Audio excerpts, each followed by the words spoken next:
Let me start out by saying we are here to announce that the state of Connecticut has reached an agreement with the plaintiffs in the Sheff versus O'Neill case. This agreement begins in a historic and meaningful way to resolve 30 years of litigation and to resolve one of the most important and complex cases of any kind in our state's history, one of the most significant desegregation and civil rights cases anywhere.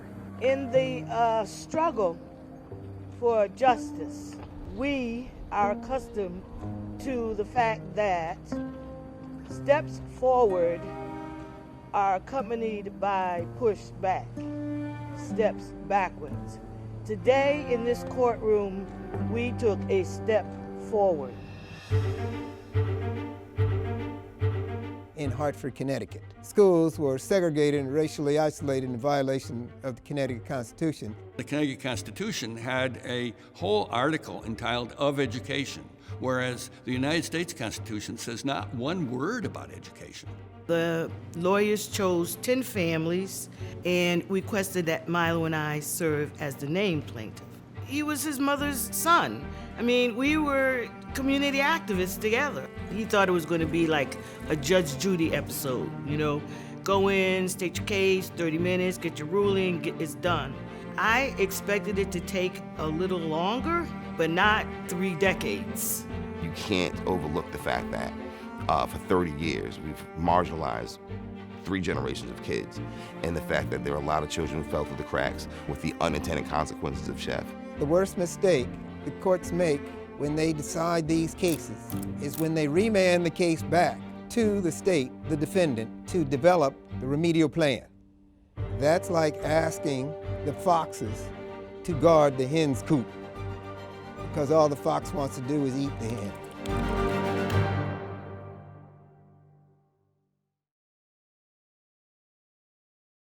The constitutions of many states have specific language promising that every child will have an equal opportunity to receive a good education. The reality in many states is that children in the inner cities do not get the quality education available in the suburbs, which has led to a desegregation lawsuit in Hartford, Connecticut. The Hartford Courant ran a story, a kind of leak, that the State Board of Education had produced a report, which later got nicknamed the Tarazi Report, named after Gerald Tarazi, who was then the Commissioner of Education. And this Tarazi report came out and concluded that Connecticut schools were segregated. And Tarazi is quoted in that saying that segregation is illegal, and it's immoral, and it's educationally unsound. These children are victims of compounded decades of delay and neglect by the state educational authorities. And all of a sudden, the mastery test scores came out, and the Hartford community saw how the students in Hartford were at the bottom of the bottom. They were not making reading goals, they were not making math goals, and they were not making writing goals. This was a hot firecracker going off at 4th of July.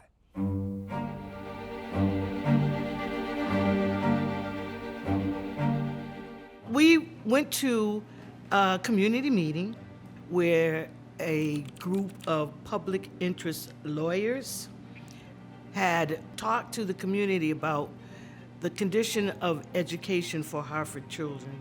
The statistic that caught my soul was that in 1989, 74% of students in Hartford's 8th grade needed assistance with remedial reading. So to me, that is not a number that indicates failure of the student. To me, that indicates failure of the system. Then I went to talk to Milo about it, you know, because you recall that Milo is the named plaintiff. I'm just his mother. It's fundamental. It's just like you can't grow a tree without soil. You can't have a better education without the basic supplies, books, pencils, pens. And here we are, the state saying you people shouldn't even adjudicate a case in the one area where there's an affirmative constitutional responsibility. I read the Connecticut Constitution, and the Connecticut Constitution had a whole article entitled Of Education, whereas the United States Constitution says not one word about education. So that's why I brought the case in the Connecticut Superior Court, in other words, a state court, not a federal court, claiming a violation of the education article as well as the Equal Protection Clause of the Connecticut Constitution. Sheff versus O'Neill gets underway in Hartford Superior Court. Channel 3's Diane Alvario joining us from the courthouse with that story. Diane? Well, Janet, the long-awaited and much talked about Sheff versus O'Neill trial finally did get underway at about 12:30 today, with the stage set for a legal battle that may take months and which is being watched closely across the nation. In addition to getting the legal theories together, you have to get the plaintiffs together, you have to get the experts together, you have to get the witnesses together. So John primarily took the lead in going and recruiting potential plaintiffs, and that's how he found Elizabeth. We just luckily hit the jackpot. And not only did we find a strong, courageous leader, almost like a dream come through out of the sky, she had a young child named Milo. Milo was already accustomed to community engagement, civil rights work, community activism, because that's who I am. We live in a country where people of color are not afforded the same opportunities as people who are white simply because they are colored. We believe in social justice, and so Milo was used to marching in Washington, candlelight vigils for persons living with HIV and AIDS. That was what I guess he thought normal life was about. So he chose to be a plaintiff. Next big event on September 14th. So typically, now the invitation doesn't say this, but in September, This is around 11, 1 o'clock, 2 o'clock. All right. Love you. Have a good day. All right. Have a good day. That's schoolwork. Today, Connecticut runs a voluntary school desegregation program that's been praised as a model for the nation. Families in Hartford and nearby suburbs can enroll their kids at their usual neighborhood schools, or they can enter a lottery for the chance to send their kids to magnet schools with specialized themes like arts or engineering. There's also open choice, where city students can be bused out to attend suburban public schools or vice versa. For schools to be considered integrated under Sheff, at least 25% of students must be white, Asian, Native Hawaiian, Pacific Islander, Native American, or Alaska Native. To be considered socioeconomically diverse, they must have fewer than 60% of incoming students from low-income families and at least 30% of incoming students from high-income families.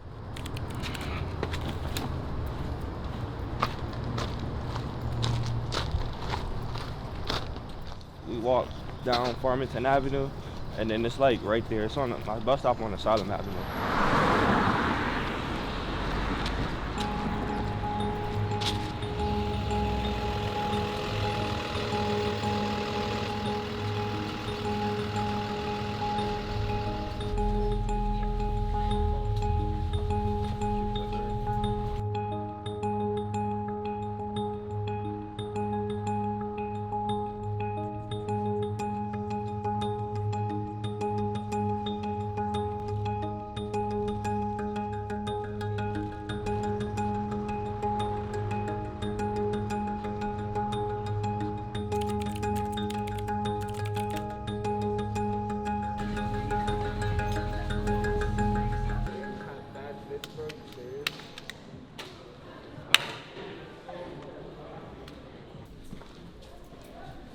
Again, we should be in our classes. Let's get there on time. Let's change the world.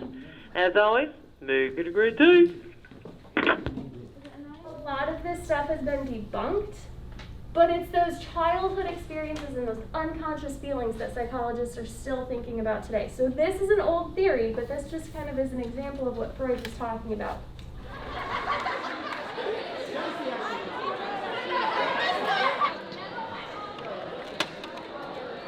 There are a lot of white kids here, but obviously as we see that, like this is more of, like black and Hispanic kids Because I mean, half of our school is, well, more than half of our school is like from Hartford. You got Hartford, New Britain, Bloomfield, East Hartford.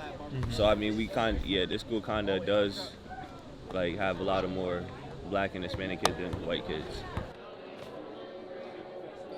I definitely do get a better education here. Just say that like I'm far away from home. Like, you know, being in Hartford, I'm close to home, so you know, one day might skip school or something like that, or like I just be more distracted because I have a lot more friends out in Hartford, you know, that go to those public schools in Hartford. And, you know, here I come all the way out here, it's like I'm away from everything, you know, all the distractions at home, and you know, I could just be myself and go to school. Okay. We're going to advisory. So basically it's just a class where we just go in, check in with our teachers about like, basically like school and our grades and all that. I'm just gonna check them on Friday, so as long as they're here on Friday. People ask me like in Hartford, like where do I go to school at? You know, they automatically think, oh, you go to Weaver or Harvard Public or Princeton. I'm like, nah, I go to school in Enfield, and they kind of look at me crazy, like, you go to school in Enfield? I'm like, yeah, I go to school in Enfield. They're like, why you go all the way out there? I was like, you know, just to stay away. I'd say school environment, definitely have a better school environment here. I mean, we're pretty much like, compared to all the other high schools, a small school. So, you know, it's not like as crowded as a regular high school would be, where, you know, like 1,000+ kids. And then like the teachers wise, I'd say the teachers here are like, you know, they're here for you. Like they're here for every student. Everybody pretty much, you know, gets along, and you know, you might have like, you know, some students that still, you know, have their problems, but pretty much, you know, a regular day here is pretty calm. Dr. Joe Mills Braddock, who has conducted national studies on the impact of segregated schools, was brought in to testify on behalf of the plaintiffs. There are 17 Hartford school children who claim they're being denied the education guaranteed them under the state constitution because of their economic and racial segregation. Braddock testified that his studies found that segregation patterns follow students through life as a result of what they learned early. I firmly believe that Chef changed my life. I'm the youngest of 3 children that were signed up for the case, and because I was the youngest, I got to see it through. I got to see from no magnet existing to, in the middle of my school career, going through a magnet's beginning, and then its full evolution to a magnet being created in its own space. There are things that at a younger age you're still exploring and you don't understand. And that's, to me, the biggest difference that the Chef case created within magnet schools. And given an option, you're giving children an option to find their calling, children an option to find their community, an option to find what path they can find through school, rather than having to wait till they're 20 and after high school to figure things out. The suit, filed on behalf of Milo and 17 other students, is now making its way through the courts. We are moving towards a multicultural, multi-ethnic, globally connected world. Our children must be prepared to live in that world. They can't be prepared to live in that world if they're segregated, if all they know, as Milo has said, is their own little hometown theories. We interviewed principals, we interviewed teachers, we interviewed administrators to put together the best possible case. And so we put on 52 witnesses. She and 2 other witnesses for the plaintiffs graphically and at times emotionally described the impoverished Hartford school system. They just have to air dry their hands because I can't afford in the maintenance budget to buy paper towels for the children because I can't afford to keep toilet paper. A sense of being overwhelmed by the staff. How do you respond to these needs? And then he finally issued a decision, and I will never forget the day that he issued the decision. We all gathered at the ACLU building, and Wes Horton came over to the and we got the decision, and we lost. We don't think the Constitution has been breached in any way by the state because the state hasn't contributed to or caused the problems that are at the basis of the lawsuit.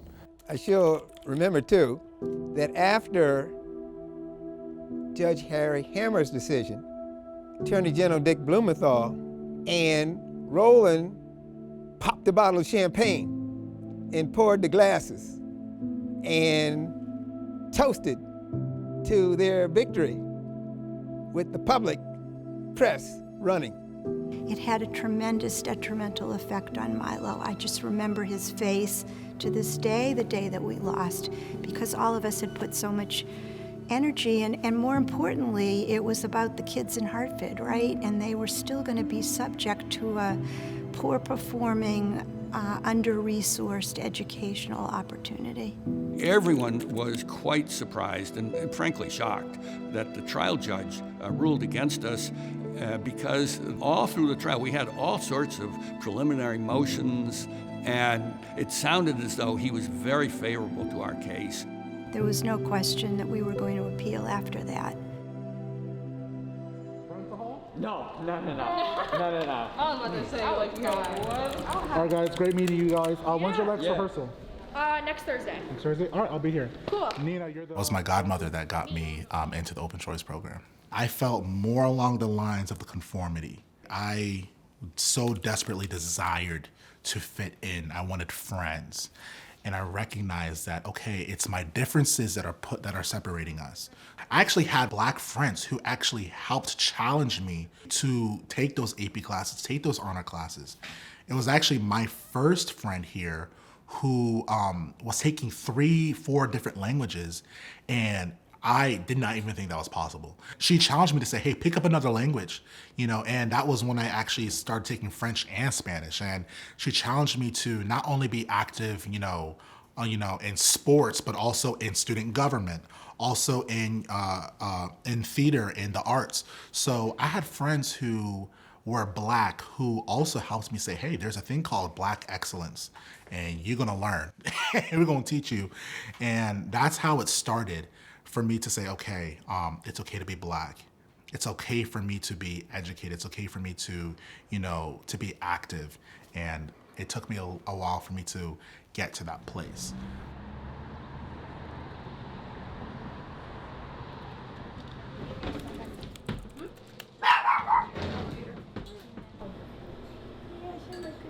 Katarina has ADHD, so she kept falling behind to the point that they kept her back. So, and she was very active too. She was all over the place. So it was a real struggle and a challenge for me. I moved her to Plainville. She was accepted through the Choice program. And the schools over there are more structured. She did a lot better. I mean, ever since we moved to Plainville, she's never had any problems. She was brought to her school grade. She actually is an honors student now.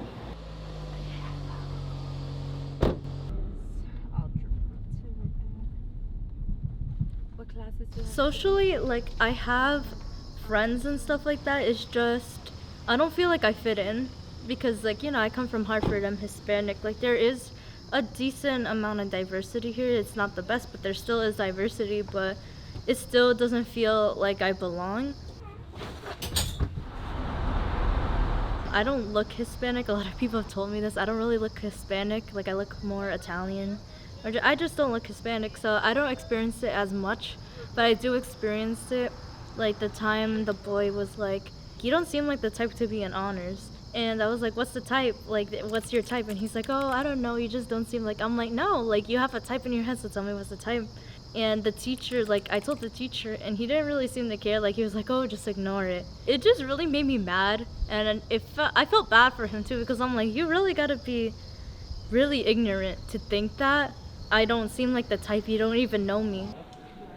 After graduating from Breakthrough, I started CEBA, the Connecticut IB Academy, and I went there all 4 years of high school. My experience here wasn't bad, but it wasn't what I imagined my high school experience to be because it was so different. Coming to was Hartford Public Schools, leaving, a neighborhood or a community that looks just like me, coming to a community of, students that do not look like me. As a child, you don't really recognize the difference. I was in kindergarten during our art class, and the art teacher gave us this assignment, which was to create a self-portrait. And in the middle of the class, there was this box of skin-toned crayons. I went to go grab this, the crayon that everyone was grabbing, and my friend looked at me and said, you can't have that crayon. You're not tan, you're black. And I said, I'm not black, I'm brown. And at that moment, I recognized that in this class where everyone was grabbing this particular crayon and I had to go grab a different crayon, that I was different. As I got older, there were a few times that I did have microaggressions towards me from other children. Some of them were about my skin color. Sometimes if the lights went off, turning off the lights to watch a projector or something, oh, where'd Mariah go? And stuff like that. And my friends also experienced the same thing throughout elementary all the way up to high school. I also experienced people telling me I'm too dark for certain things, like certain colors of clothing, hair colors, makeup colors, anything.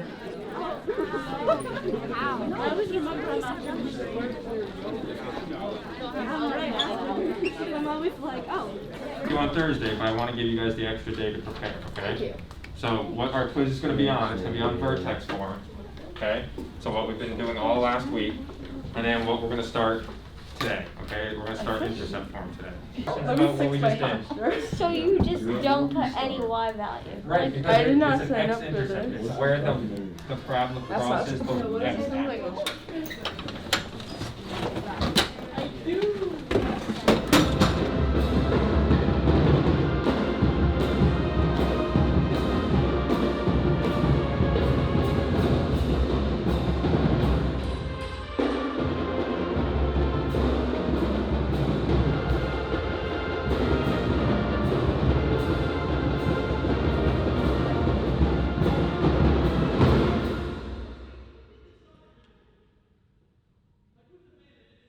What I gather, parents want a quality education for the kids. They want to be able to have a quality education within their community, in their neighborhood, without having to bust their children outside. And I think that Connecticut has systemic racism issues, but for the most part, we're people. And if we can learn to live together and pay our taxes and be a community, that is more important than simply just putting us in a situation deliberately because you're white, I'm black, he's Hispanic. You can't overlook the fact that for 30 years we've marginalized 3 generations of kids. When you have the youth violence, gun violence, and all of the other discourse, you can't help but to look at the way these 2 systems were set up and the fact that there are a lot of children who fell through the cracks with the unintended consequences of Chef. This is the wave of the future and this issue about minority and majority. And so if kids don't understand other races, they're going to get prejudices passed on from their parents. And so I think the educational system is the leveling field. A parent said to me, if I have to choose a magnet school versus a neighborhood school, I'm going to choose a magnet school. If we were in the ocean, my kid was drowning, and only the white kids had a life preserver, I'm going to tell my kid to hold on, find the closest white kid they can, and hold on for dear life. But that's not how it should be, and I should not have to encourage my son to be a parasite and live off of someone else's benefits because they have a life preserver and I don't. My kids should either learn how to swim or get a life preserver as well. I think psychologically that's harmful, and I think that it's shameful that we put our families in that position. In Hartford and surrounding towns, there are now 40 chef magnet schools attended by about 20,000 students from the city and suburbs. Through Open Choice, about 2,300 Hartford students are bused to suburban schools like Plainville High. But getting into a magnet school or suburban district can be difficult. Students must enter a lottery, and the state uses a complex formula to select winners. About 6,000 Hartford students applied to magnet schools in 2020, and little more than half were offered a seat, while about 2,500 applied to Open Choice, and about a third were offered seats. For suburban students, almost 12,000 applied to magnets the same year, and about a third got offers, while almost 1,200 applied to Open Choice, and about a tenth were offered seats. The odds of getting into a magnet school could depend on factors like the popularity of a school, the grade level you're trying to enter, and the town you're from. I go to school at Buckley High School, and I'm a sophomore. Buckley High School is a neighborhood school. For middle school, I went to MD Fox. It's also a neighborhood school. My education in middle school was terrible. We were in our classes working, and there would be kids in the halls running, banging on doors, screaming for no reason, being disrespectful to the teachers. In 8th grade, I talked to my counselor about high schools.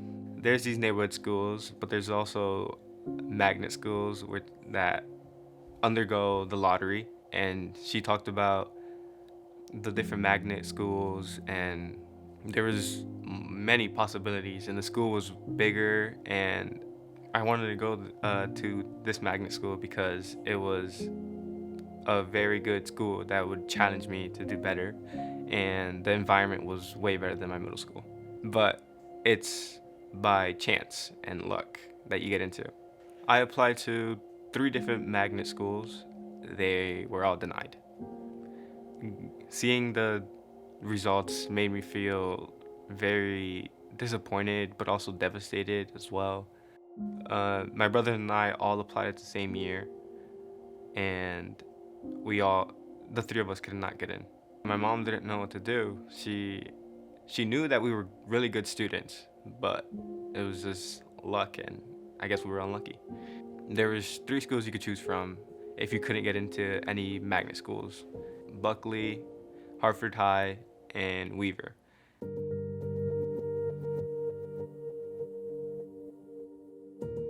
Buckley is not a good school at all. It's worse than my middle school. There's people destroying bathrooms, so now they have to take out glass, like the mirrors. There are some students that are focused in doing their work, but there's also students like blasting music and not paying attention, running around the classroom. The teachers let it slide sometimes. Yeah, they would get annoyed and call security, but security won't come up for little things like that, so they would leave it alone. There are some teachers that are really good. The one teacher, the math teacher, he was really good at helping me and keeping me on track, making sure I was good. I wanted to be a neurosurgeon because one day my doctor talked to me into it, and I was really fascinated by it. And I would like to work on the human body and brain. Being at Buckley is an obstacle I have to go through, obviously, and eventually. But if I was in the magnet school, it would have been a better environment and experience.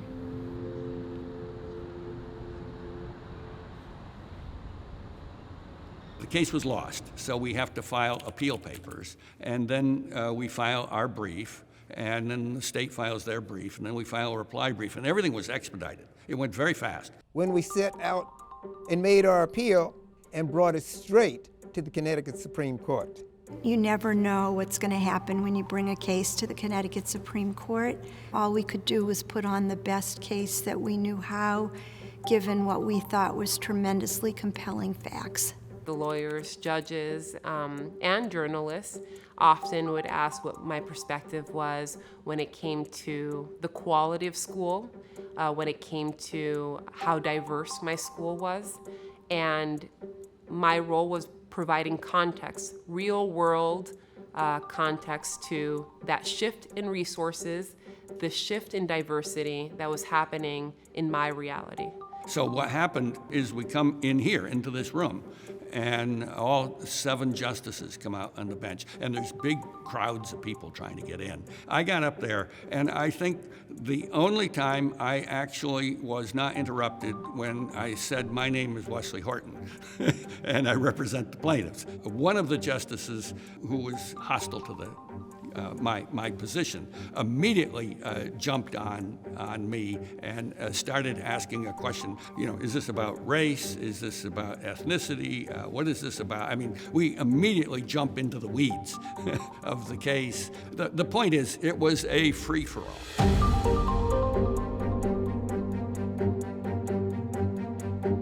I hope that there's some action taken, and I hope that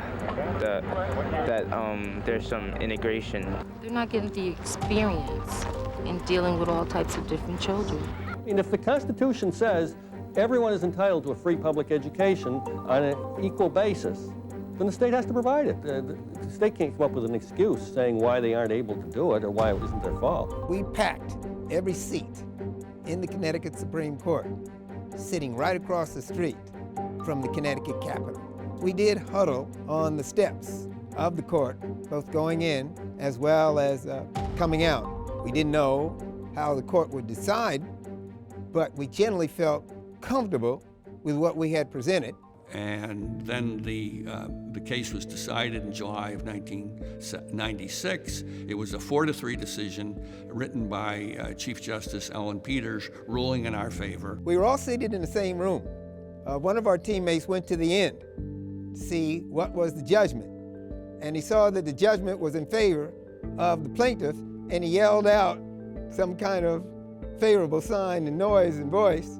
And I looked down to the Attorney General and his staff, and their heads were down. I think after we read the decision, obviously we were extremely happy, ecstatic for the kids, you know, because I think sometimes it's not about the lawyers, it's not about the egos, it's really about what is happening in your community. I knew at a very young age that there were people, lawyers and politicians, advocating for the success of this change. And I knew from my parents that they were one of those advocates who are trying to change my society and my upbringing. The decision by the Connecticut Supreme Court was the end of the trial. It was the Supreme Court that punted it to the General Assembly. They sent it to the politicians, which was a fatal move in my opinion. Already there is controversy on how to go about complying with the court's decision. One of the challenges that we continue to have is that as we focus on the racial diversity question, what do we do about making the schools better? How do we get more parents involved in the schools? How do we keep kids in the school system itself? In Hartford, 17% high school dropout rate. How about the fact that almost 1 out of every 5 children born in Hartford is born to a teenage mom? And so the past 25 years has been a fight about the remedy. I'm from Andover, Connecticut. So Andover is it's a small rural town, like 20 miles outside of Hartford, and it consists of mostly white people. My parents decided that they didn't want me in the town school system because it's not very diverse at all, and they wanted me to be more, have more exposure to help me in life and with relationships with people.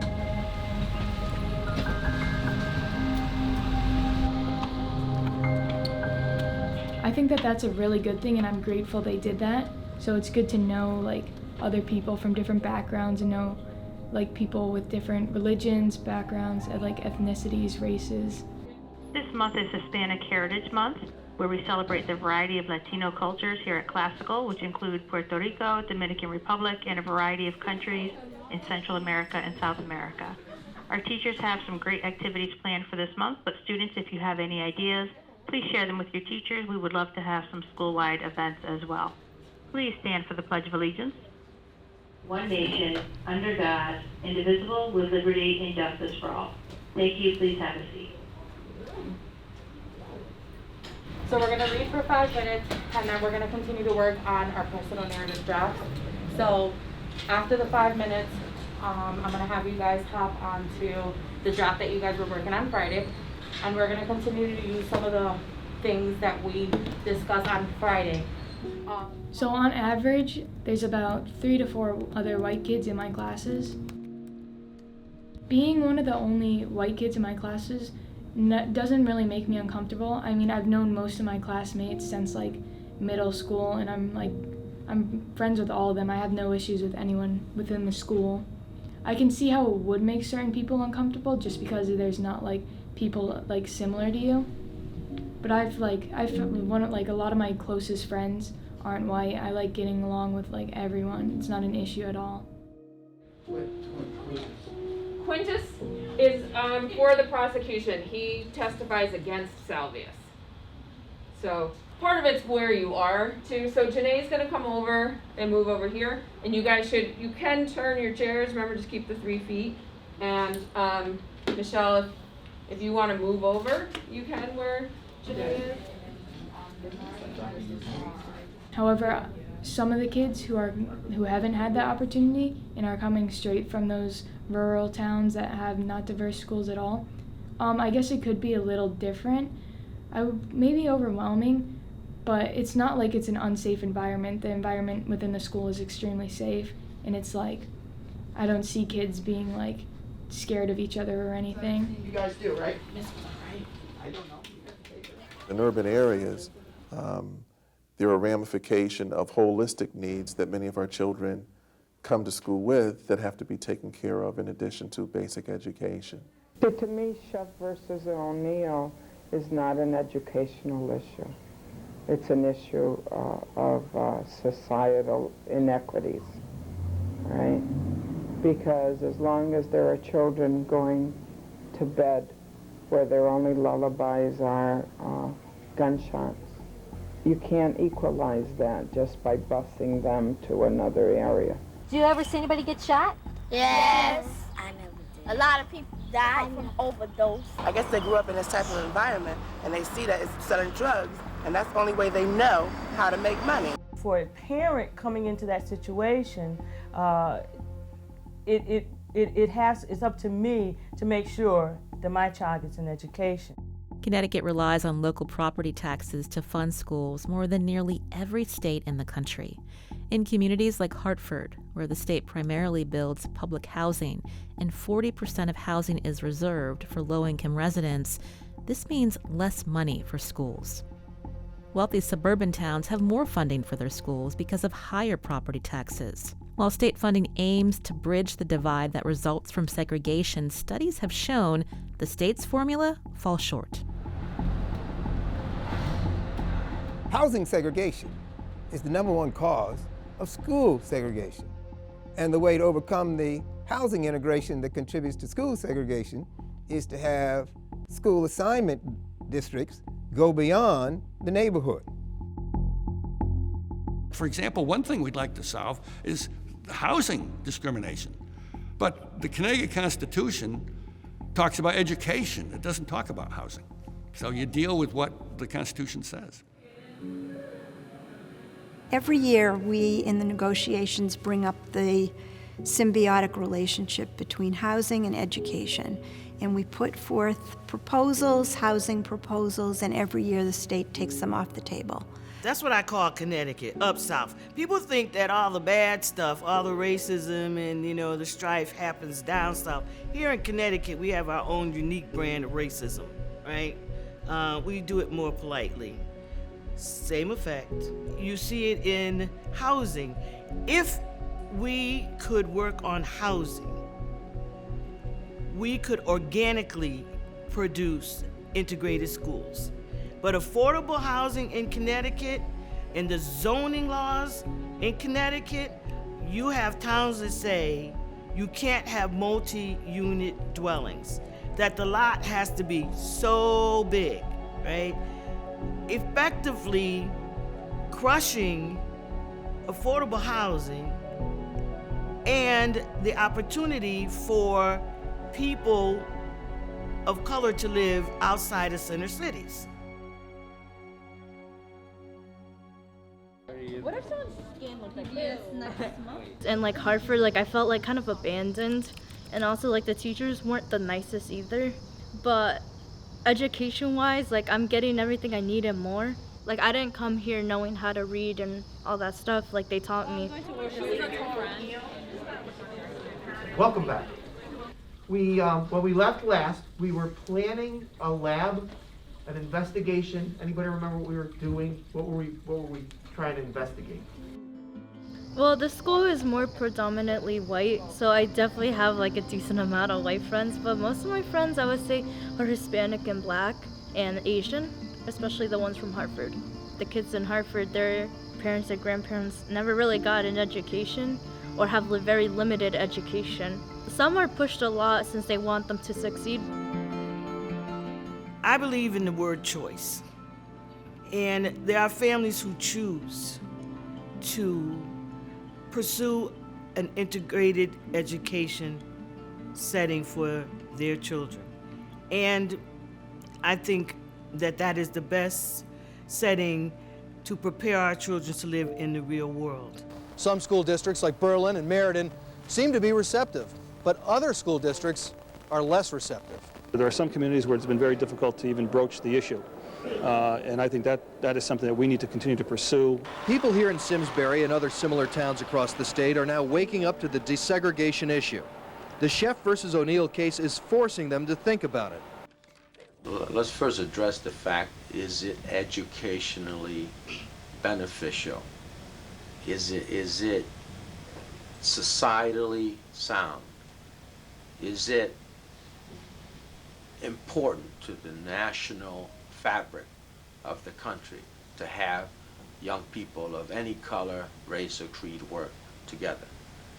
Is it globally necessary? Yes. Hey, Gary, is that you? It is me. Come on in. If I had $1 for every time a parent or somebody walked through the door and said, man, I wish I had this when I was in high school, you know, the opportunity to choose. Oh, you know what my phone is, right?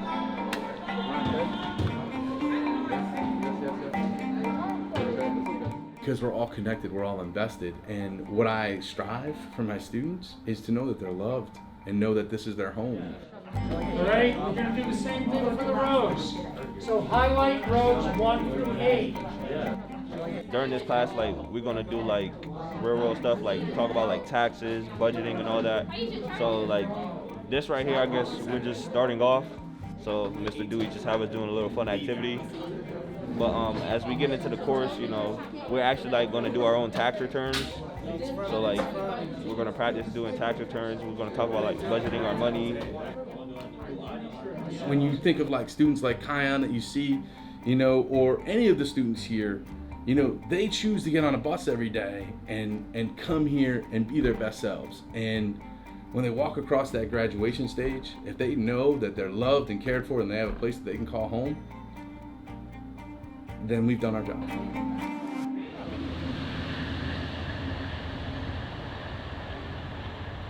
Did I use the slope correctly? No. What's my slopes tell me? 3 over 1. Go up 3 over 1. What did I do? You went up 4. I went up 3 3 over 3. So bad slope, right? I would say the most challenging aspect of being a teacher is convincing the students that they can do the math. A lot of times they have the right answers, but they talk themselves out of it because they say, oh, this is math class, I can't be right. And it's more that they lack the confidence in themselves. So that's my biggest challenge, is try to get their confidence up so that they can actually believe they can do the math. I have more confidence in them than they do sometimes. So I try to say, yeah, no, you got it. Things that I observe about all our students, they really kind of get along with everybody from all backgrounds, races, cultures. It's really pretty inclusive. They don't like all group together. Oh, I'm from Thailand, I'm from Southington, I'm a soccer. They all kind of get along and help each other. So you don't see a lot of, you know, us versus them within the school. You get another value of y, right? That's what I have to do, just get that other value y, because I don't have enough room on my graph.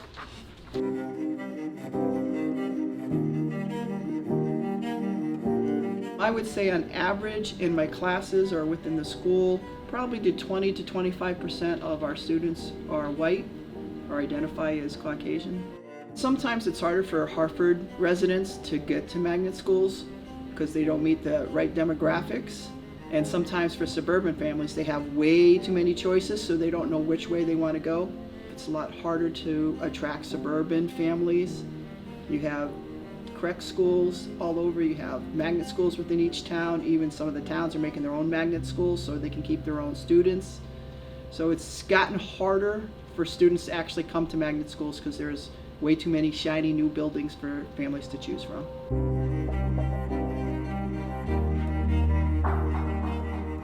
So for Sheff versus O'Neill, I understand they want to make the same educational opportunities for all students. I totally understand that. It's just sometimes when they're doing something they think is good, may be affecting some students without them realizing it. If the state provided seats for all the children who applied, there wouldn't have to be a lottery. State doesn't do that. State chooses to cap the amount of resources, fiscal resources. So therefore, you have a lottery. I don't like the lottery either. I applied to, I believe, 13 different schools. The lottery system is just a luck base. They throw your name into a pool of other names. They spin a wheel and choose you. My top choice was the Greater Hartford Academy of the Performing Arts because they had a lot of people that were smart and also had talked about the teachers and how many programs they have, and I also thought it would be a great opportunity for me to go to college because I am going to minor in music. I got accepted into the Greater Hartford Academy of the Art School, but I had to take care of my mother who was sick at the time, and we couldn't go to the school physically to get the registration papers. I've been taking care of my mother since I was 10 years old because of her illnesses in general. She's had a liver disease for most of my life, and I had no problem taking care of her. It was just a lot of work. So I asked them through email if they could send me the registration forms in the mail, and they said yes, of course, but they never did.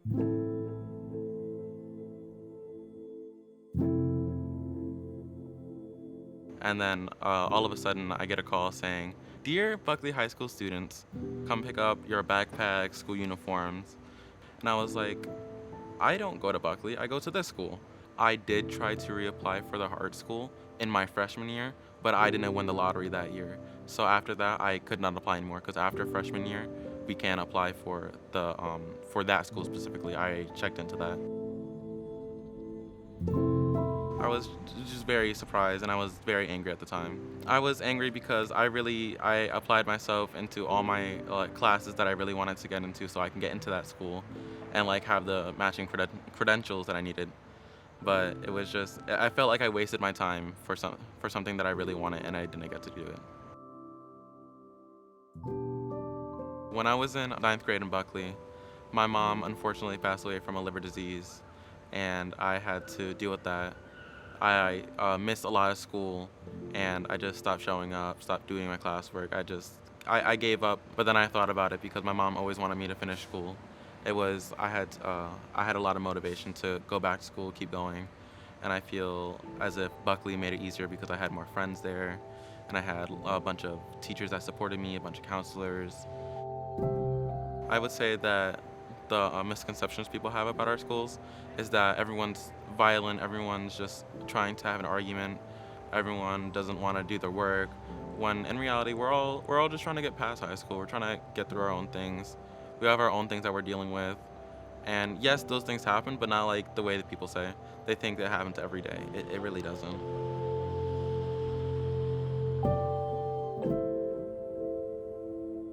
Helping some children is noble, but when you have a large assortment of children that are still desperately needing and requiring your help, it's a failed effort. So it is difficult to say that it benefits the community at large.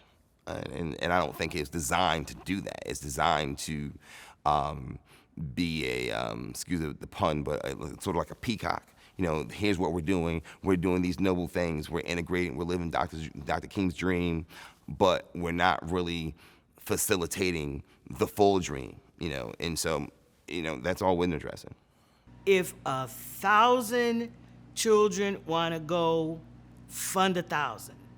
If it's 1,500, if it's 2,000, if it's 5,000, if this is what they want, fund it. Fund the opportunity. Fund the seat. That's what they need. That's what the state needs to do. I think what the important thing of an integrated education is it makes people more likely to want to agree with one another, to see that these differences that you think there are not such great differences. And if there are differences, there are ways we should try to solve them. And an integrated education is one way. Any way to resolve a problem about my kid can't get in or something, there are going to be problems. Sometimes they're short-term, sometimes they're long-term. But the fact that there are problems with implementing an integrated education doesn't mean that you just give it up. Good afternoon, everybody. Let me start out by saying we are here to announce that the state of Connecticut has reached an agreement with the plaintiffs in the Sheff versus O'Neill case. Immediate part now, a major investment in Hartford schools and in providing educational opportunities to the students of Hartford and the region. Since 1997, when the state legislature approved a plan for voluntary integration, the Sheff plaintiffs have brought the state back to court numerous times over the last 2 decades. In 2003, an agreement was reached to build 8 magnet schools within 4 years. In 2008, another settlement expanded magnets and open choice options with more schools and seats for Hartford students. In 2017, the plaintiffs challenged the state wasn't giving Hartford students enough opportunities to attend integrated schools.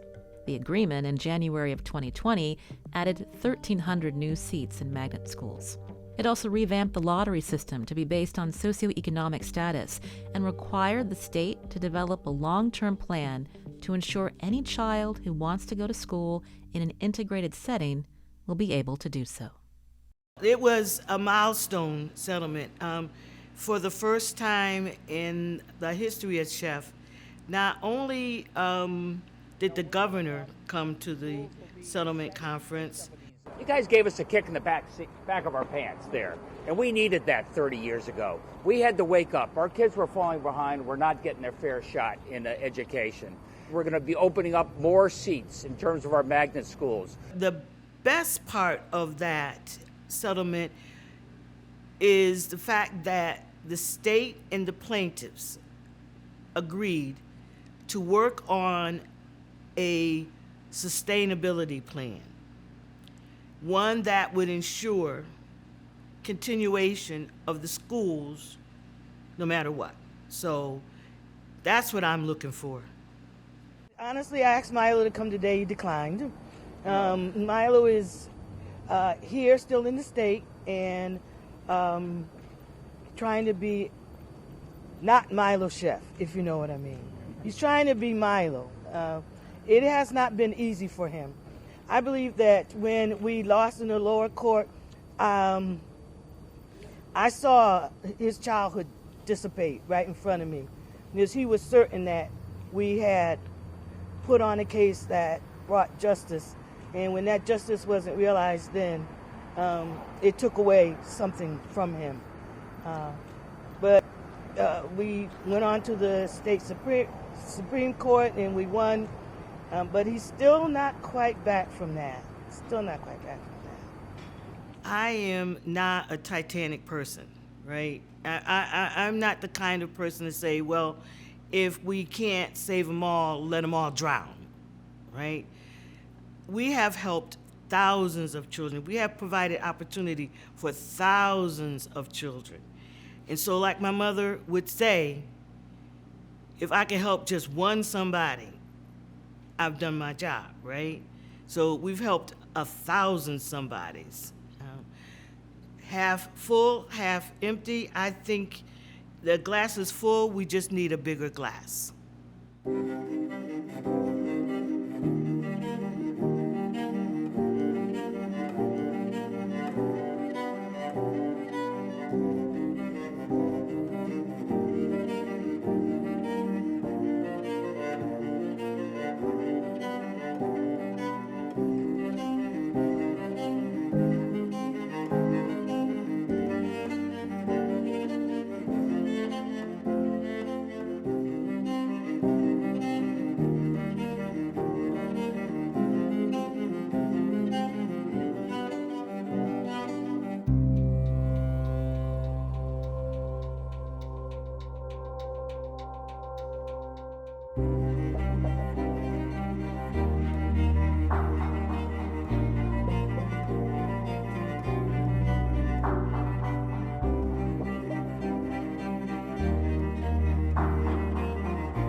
Funding provided by the Nellie Mae Education Foundation and Connecticut Humanities.